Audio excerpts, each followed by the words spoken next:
Sa ngalan ng Ama, ng Anak, ng Espiritu Santo. Amen. Sumainyo ang Panginoon. At sumaiyo rin. Mga kapatid, aminin po natin ang ating mga kasalanan upang tayo maging marapat gumanap sa banal na pagdiriwang.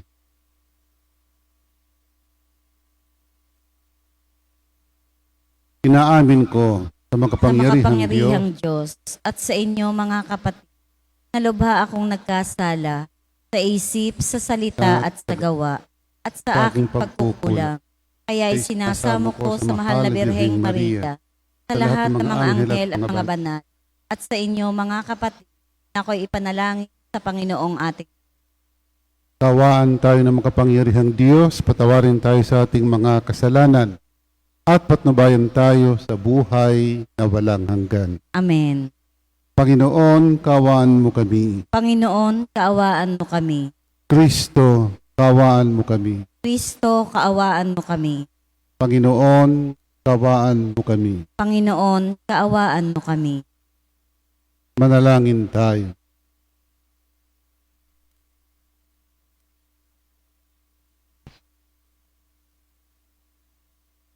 Ama naming makapangyarihan, kalugdan mo kami at pagbigyan na magkamit ng kalobong karagdagan upang sa maalab naming pananalig, pag-asa at pag-ibig, kami mamalaging tumatalima sa iyong kautusan, pamagitan ni Jesucristo kasama ng Espiritu Santo, magpasawalang hanggan. Amen.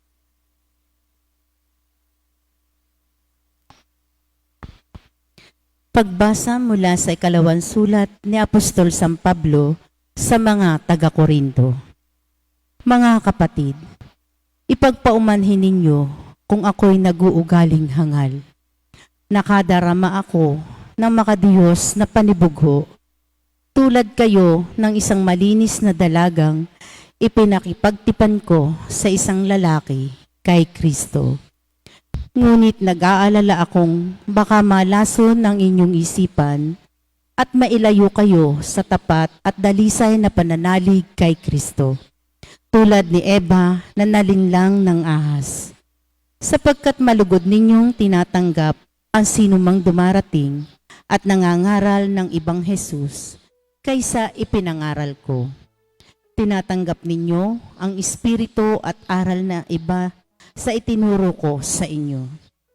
Palagay ko na may hindi ako huli sa magagaling na mga apostol na iyan. Maaring hindi ako mahusay magsalita, ngunit hindi naman kapos sa kaalaman. Ipinakilala ko ito sa inyo sa lahat ng pagkakataon. Ipinangaral ko sa inyo ang mabuting balita, ngunit hindi ako humingi ng kabayaran. Ako'y nagpakaaba upang mataas kayo. Masasabi bang kasalanan ko ito? Ibang simbahan ang nagbibigay ng mga kailangan ko noong ako'y naglilingkod sa inyo. Wari bang inaagawan ko sila, matulungan lamang kayo. At nang ako'y kapusindihan, hindi ako nakabigat sa kaninuman sa inyo, sapagkat dinalhan ako ng tulong ng mga kapatid sa Macedonia. Mulat sa Paul, ay iniwasang kong makabigat sa inyo sa anumang paraan, at iyan ang gagawin ko habang panahon. Sa ngalan ni Kristo na sumasa akin, hindi ko ititigil ang pagmamapuring ito kahit saan diyan sa Akaya. Bakit ko ginawa ito? Dahil ba sa di ko kayo mahal? Alam ng Diyos, mahal na mahal ko kayo. Ang salita ng Diyos. Salamat sa Diyos. Salmong tugunan. Poon ang gawa mo'y ganap, maaasahan at tapat. Poon ang gawa mo'y ganap, maaasahan at tapat. Buong puso siyang pasasalamatan, aking pupurihin sa gitna ng bayan, kasama ng mga lingkod na hinirang. Napakadakila ang gawa ng Diyos, pinananabikan ng lahat ng lingkod. Poon ang gawa mo'y ganap, maaasahan at tapat. Lahat niyang gaway, dakila at wagas. Bukod sa matuwid, hindi magwawakas. Hindi inaalis sa ating gunita na siya'y mabutit, mahabaging lubha.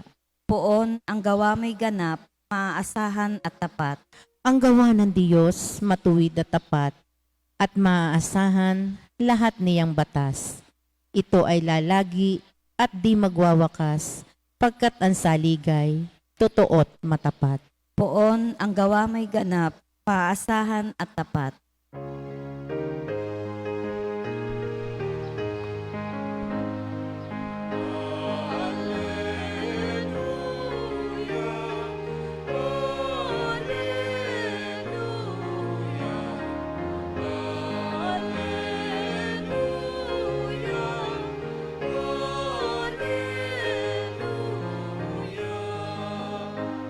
Espiritu ng Diyos, Anak, ay siyang ating tinanggap. Ng Diyos, Ama'y patawad. Alleluia.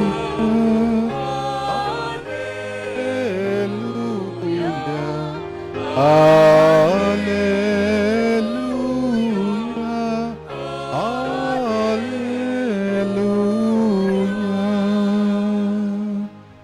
Sumayin niyo ang Panginoon. At sumaiyo rin. Ang mabuting balita ng Panginoon ayon kay San Mateo. Papuri sa iyo, Panginoon. Noong panahong iyon, sinabi ni Jesus sa kanyang malagad, sa panalangin ninyo, huwag kayong gagamit ng napakaraming salita gaya ng ginagawa ng mga hintil. Ang akala nila ay pakikinggan sila ng Diyos dahil sa dami ng kanilang salita. Huwag ninyo silang tutularan sapagkat alam na ng inyong Ama ang inyong kinakailangan bago pa ninyo hingin sa Kanya. Ganito kayo manalangin. Ama naming nasa langit, sambahin nawa ang pangalan mo. Ikaw nawa ang maghari sa amin. Sundin nawa ang iyong kalooban dito sa lupa tulad ng sa langit. Bigyan mo kami ng pagkaing kailangan namin sa araw-araw na ito. At patawarin mo kami sa aming mga kasalanan tulad ng aming pagpapatawad sa mga nagkakasala sa amin. At huwag mo kaming iharap sa mahigpit na pagsubok, kundi ilayo mo kami sa masama. Sapagkat iyo ang kaharian at ang kapangyarihan at ang kapurihan magpakailanman. Amen. Sapagkat kung pinatatawad ninyo ang managkasala sa inyo, patatawarin din kayo ng inyong amang nasa langit. Ngunit kung hindi ninyo pinatatawad ang managkakasala sa inyo, hindi rin kayo patatawarin ng inyong Ama. Ang mabuting balita ng Panginoon. Pinupuri ka namin, Panginoong Hesukristo. Magandang umaga po. Ang tawag po natin dito po sa, yung dinadasal po nating Ama namin ay formulated prayer. Sabihin, ganito dapat tayo manalangin. Ito ang formula ng panalangin. Una, ang panalangin po ay sa English, to enter into the presence of the Lord. Presensya ng Diyos, papasok ka sa presensya ng ating Panginoon. Pakikipagniig, to be one, communion with the Lord, to be one with the Lord. Pero ang susi ng pakikipagniig sa Panginoon, the key to becoming one with the Lord is first, to be forgiven. Patatawarin muna. Hindi po maaaring pumasok sa presensya ng Diyos na taglayan natin ang kasalanan. Kaya nga ang pinakamahalaga po rito ay yung paghingi natin ng kapatawaran sa ating Panginoon. Bago tayo pumasok sa presensya ng Diyos, dapat po tayo maging karapat-dapat. Una, ang unang bahagi ng Ama namin ay dalawang bahagi po ng Ama namin. Una, pagpupuri sa ating Panginoon. First is to acknowledge that God is our Father. Ganito po ang espiritu, ang diwa ng ating paglapit sa Panginoon. Na una ay kinikilala natin ang Diyos bilang Ama. Kaya nga nagsisimula siya sa Ama namin. Ibig sabihin, lalapit ka sa Panginoon, ina-acknowledge mo siya, Diyos bilang iyong Ama. Kaya ikaw ay lumalapit sa Kanya bilang Kanyang anak. Ang sabi po, Ama namin, lahat pagpupuri sa Panginoon. Pangalawang bahagi ang paghingi. Sa panalangin po natin ay huwag agad-agad humingi. No? Una ay i-acknowledge natin, kilalanin natin, ng ating nilalapitan ay ang Diyos na bilang Ama sa atin. Kaya tayo humihingi sapagkat alam natin na siya ang ating Amang Panginoon. Ang unang hinihingi po sa panalangin ay simple lang po naman pagkain sa araw-araw. Tatlo lang naman po ang hinihingi. Unay, daily bread. Panalangin, pagkain sa araw-araw. Pangalawa, ang patawarin tayo sa ating mga kasalanan. Pangatlo, ay yung ilayo tayo sa tukso. At ilayo tayo sa tukso.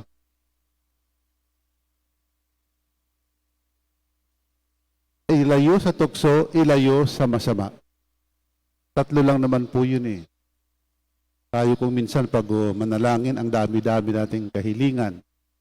Samantalang dito sa formula na binigay ng ating Panginoon, tatlo lang naman. Daily bread, pagkain sa araw-araw. Hindi nga sinabi ng Panginoon, bigyan mo po kami ng pagkain namin sa habang buhay. Daily bread lang ang hinihingi. Daily bread lang. Kaya ang tao ay natututong, ang taong wala siyang pagkain habang buhay, araw-araw siyang dumudulog sa Panginoon. Pero yung taong panghabang buhay na siyang mayroong provision, kuminsan hindi na siya natututong lumapit sa Diyos sapagkat wala na siyang hinihingi. Noon pong 1995, 1995, yung pinagdiwang po rito yung World Youth Day sa Pilipinas, yung Oblates of St. Joseph, mayroon po kaming OSJ Youth, World Youth, bago pa magpunta sa Luneta. Isang linggo bago mag-World Youth Day sa Luneta, yung OSJ mayroon ng World Youth Day. Yung lahat ng mga pinanggalingan ng mga oblato sa buong mundo, pumunta rito. Isang araw, yung mga taga-Italy, pumunta sa Divisoria, pumunta sa Tondo, pumunta sa Smoky Mountain. Hinahanap nila yung Smoky Mountain. At napadaan sila, pumunta din sila sa Quiapo. Sabi nila, lahat ng simbahang nadadaanan namin, araw ng Biyernes Bakit ang daming tao? What are they doing in the church? What are people doing in the church? Anong ginagawa ng mga tao sa simbahan? Sapagkat sa Europe, lalo na ngayon, yung mga simbahan halos lahat empty. Walang tao. Turista lang. So maraming tao sa loob ng simbahan, hindi maninimba yon, turista yon. Pag nagmisa yung pari, kung may simba man, ay talagang kakaunti. So sabi ng mga Italiano, what are they doing in the church? Sabi ko, nananalangin. They pray. Sabi ng Italiano, what are they praying for? Sabi ko, they pray for their food, they pray for their health, they pray for their medicine, they pray for what they need. Sabi ng mga Italiano, they need food. Why do they go to church? They go to the government. They go to the government. Kasi sa ibang bansa, pag wala kang pagkain, pwede kang humingi sa gobyerno. Pag wala kang trabaho, bibigyan ka ng pensyon. Sa Amerika nga, pag walang trabaho itinatanggap na regular. Yung iba, hindi na nagtatrabaho. Naghihintay na lang ng pensyon galing sa gobyerno. Wala silang idea. Wala silang idea. Na dito sa Pilipinas, pag may kailangan ka, ay wala ka ng ibang mapupuntahan kundi ang Panginoon. Sa mayayamang bansa, pag may kailangan ka, lapit ka sa gobyerno. Sa Pilipinas, pag may kailangan ka, ang unang nalalapitan ay Diyos. At salamat sa kahirapang ito, itong sinasabing, blessed are the poor, for they shall mapapalad ang mahihirap sapagkat nasa kanila ang ating Panginoon. Nagiging mapalad sapagkat wala ka ng ibang mapupuntahan kundi ang Panginoong Diyos. Kaya nga kung minsan, mas maganda yung hinahanap mo yung pagkain mo araw-araw Because you learn how to pray to the Lord every day. Yung ka namang alam mong wala kang kakainin maghapon, o hindi magdadasal ka. Kasi wala ka ng ibang malalapitan. Pero kung yung buhay mo ay saganang-sagana, na panghabang buhay ka nang may kakainin, marami sa mga ito, hindi lang dumalapit sa Diyos. Kasi wala na silang dadasalin. Nabigyan mo po kami ng aming pagkain araw-araw. Sapagkat yung kanilang pagkain ay panghabang buhay. So wala na. Wala na silang prayer na, give us this day our daily bread. Kasi yung bread nila ay panghabang buhay na. Pati yung mga anak nila, pati yung mga apo nila, secure na. Kaya nga mga kapatid, inulit ko po, ganito tayo dapat manalangin. Una, i-acknowledge natin na ang ating Panginoon ay Ama. At tayong dumadalangin ay humihingi, lalo na ng ating mga pangailangan, araw-araw. Pero bago po tayo lumapit, kailangan po natin humingi ng kapatawaran. Pero may isa pang kondisyon. Bago ka patatawarin ng Panginoon, magpatawad ka muna. We cannot be asking forgiveness from the Lord all the time. Pagkatapos ikaw, hindi ka naman marunong magpatawad sa kapwa mo. Kung ikaw ay hindi marunong magpatawad sa iyong kapwa, parang wala kang karapatan humingi ng kapatawaran. Ito ang kondisyon na binibigay ng Panginoon. Sapagkat kung pinatatawad ninyo ang mga nagkakasala sa inyo, patatawarin din kayo ng inyong amang nasa langit. Ngunit kung hindi niyo pinatatawad ang mga nagkakasala sa inyo, hindi rin kayo patatawarin ng inyong ama. So, mga kapatid, matuto po tayong dumalangin na kumikilala sa Diyos bilang ating Ama at tayo humingi ng kapatawaran bago tayo humingi ng iba pang mga bagay. Sa ngalan ng Ama, ng Anak, ng Espiritu Santo. Amen. Amen. Mga kapatid, itinuro ni Jesus na maaari nating tawagin ang Diyos na ating Ama. May matatag na pag-asa nating dalhin sa Kanya ang ating mga hinaing at ating itutugon sa bawat panalangin. Ama, dinggin mo ang aming panalangin. Ama, dinggin mo ang aming panalangin.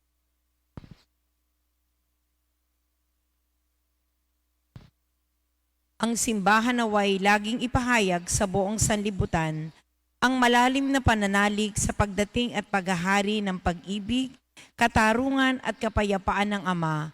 Manalangin tayo sa Panginoon. Ama, dinggin mo ang aming panalangin. Sa gitna ng mga kahirapan ng buhay, naway huwag nating isuko ang pagdarasal at huwag tayong magpadaig sa mga tukso. Manalangin tayo sa Panginoon. Ama, dinggin mo ang aming panalangin.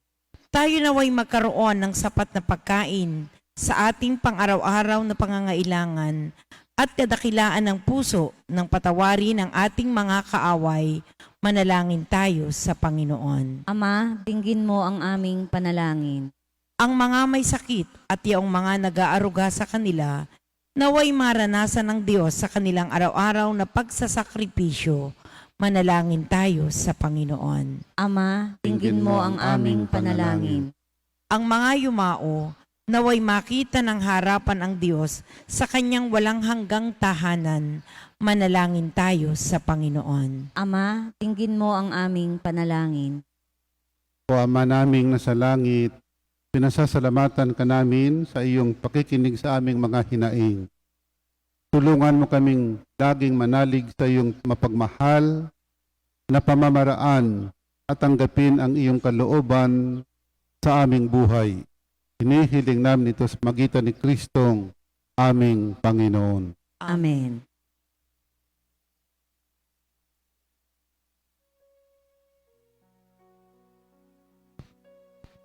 Papuri-puri ka Diyos sa mga lumikha sa sanlibutan.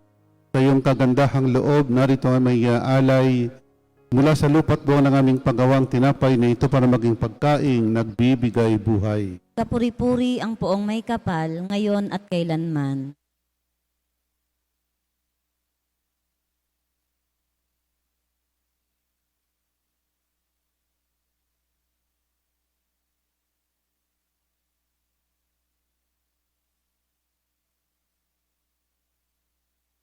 Papuri-puri ka Diyos sa mga lumikha sa sanlibutan. Sa iyong kagandahang loob, narito ay may alay mula sa katas ng ubas at bunga ng aming paggawa ang alak na ito para maging inuming nagbibigay ng iyong Espiritu. Kapuri-puri ang poong may kapal, ngayon at kailanman.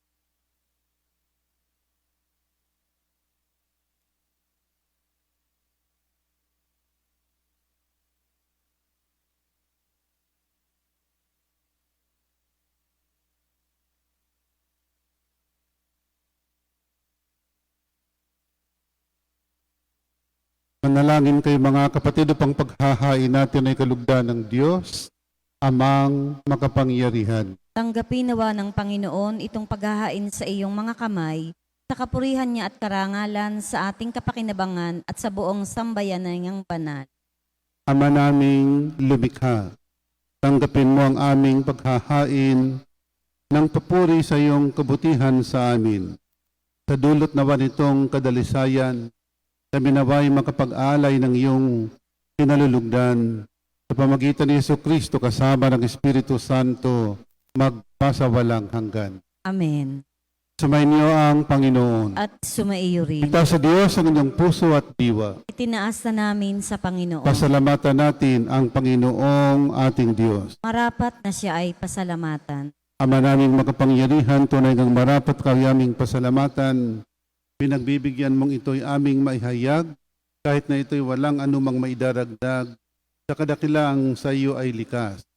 Sa pagpupuri namin, ang nakikinabang ay kami ring iyong pinakikiharapan sa pamagitan ng iyong anak na minamahal. Kaya kaisa ng mga anghel ang sisiawit ng papuri sa iyo.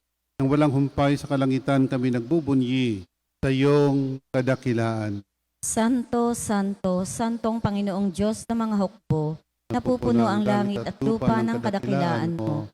O sana sa kaitaasan, pinagpala ang naparirito sa ngalan ng Panginoon. O sana sa kaitaasan.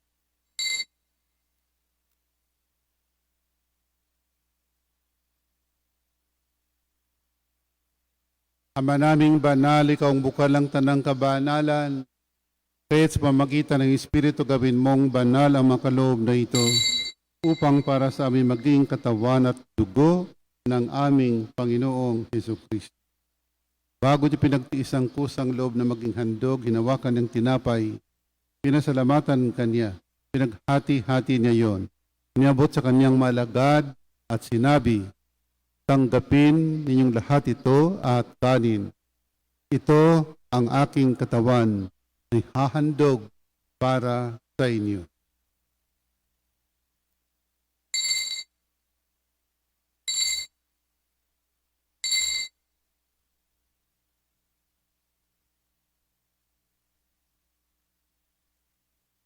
Kaya diyan naman ang matapos ang hapunan, hinawakan niyang kalis, muli kanyang pinasalamatan. Niabot niya ang kalis sa kanyang malagad at sinabi, Tanggapin ninyong lahat ito at inumin. Ito ang kalis ng aking dugo ng bago at walang hanggang tipan. Ang aking dugo ni bubuhos para sa inyo at para sa lahat sa ipagpapatawad ng mga kasalanan. Gawin niyo ito sa pag-alaala sa akin.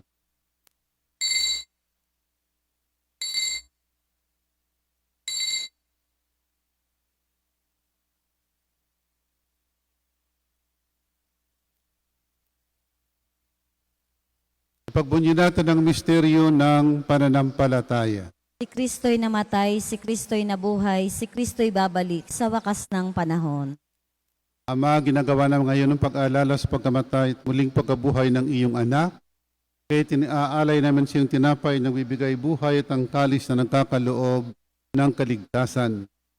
Kami nagpapasalamat dahil kami iyong minarapat at tumayo sa harap mo para maglingkod sa iyo.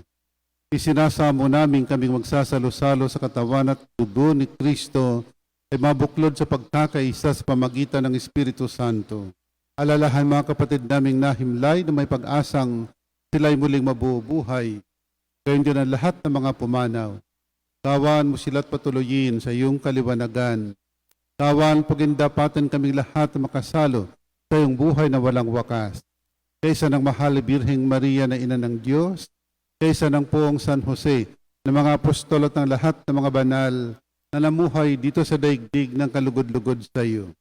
May pagdiwang nawa namin ang pagpupuri sa kararangal mo, pamamagitan ng iyong anak na aming Panginoong Hesukristo.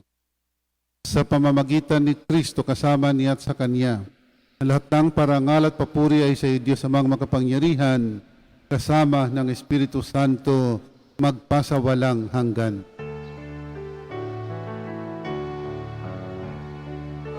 Amen. Amen. Amen.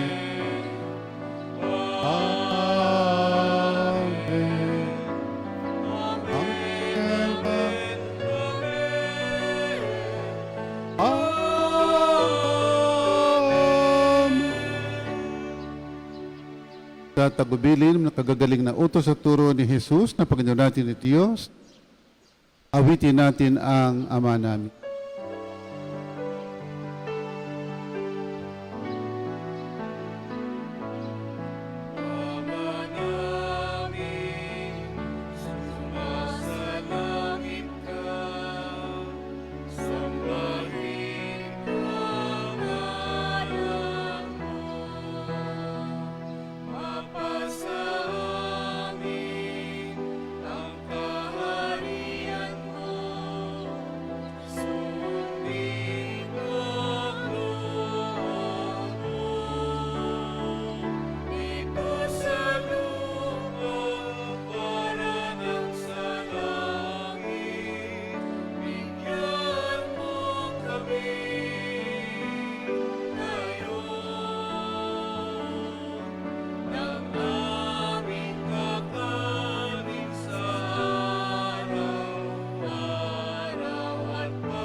Ng masama.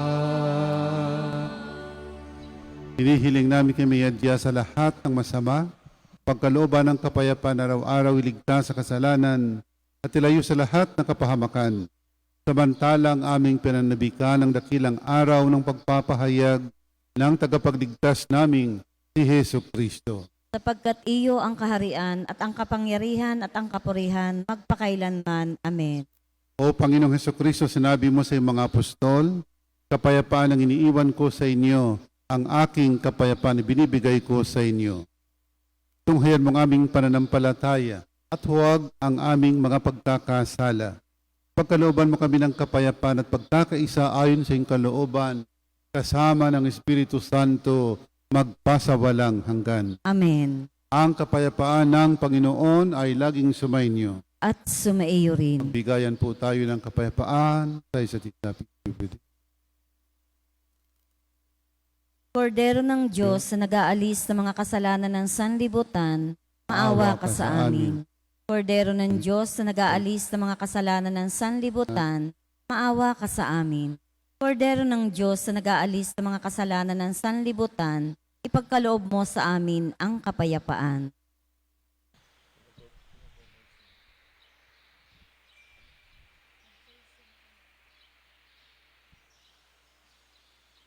Mga kapatid, narito si Kristo, ang kordero ng Diyos, na nag-alis sa mga kasalanan ng sanlibutan. Mapalad tayong nanyayahan sa kanyang piging. Panginoon, hindi ako karapat-dapat na magpatuloy sa iyo, ngunit sa isang salita mo lamang ay gagaling na ako.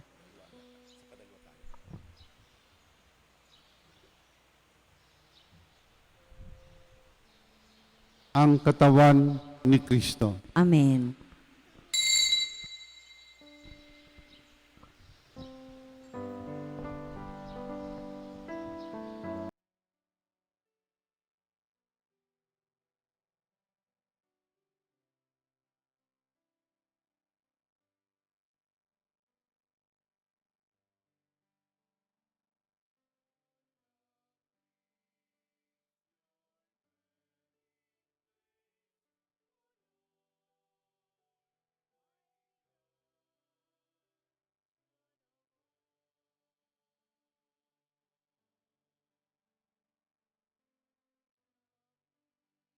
Manalangin tayo.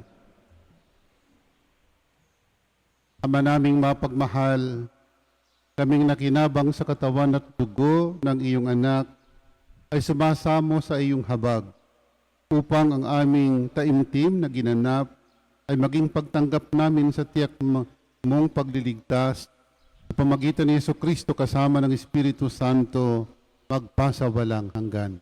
Amen. Sumainyo ang Panginoon. At Pagpalain ko ng makapangyarihang Diyos, Ama, Anak at Espiritu Santo. Amen. Tapos na po ang ating pagdiriwang, humayo ko mapayapo upang ang Panginoon ay mahalin at paglingkuran.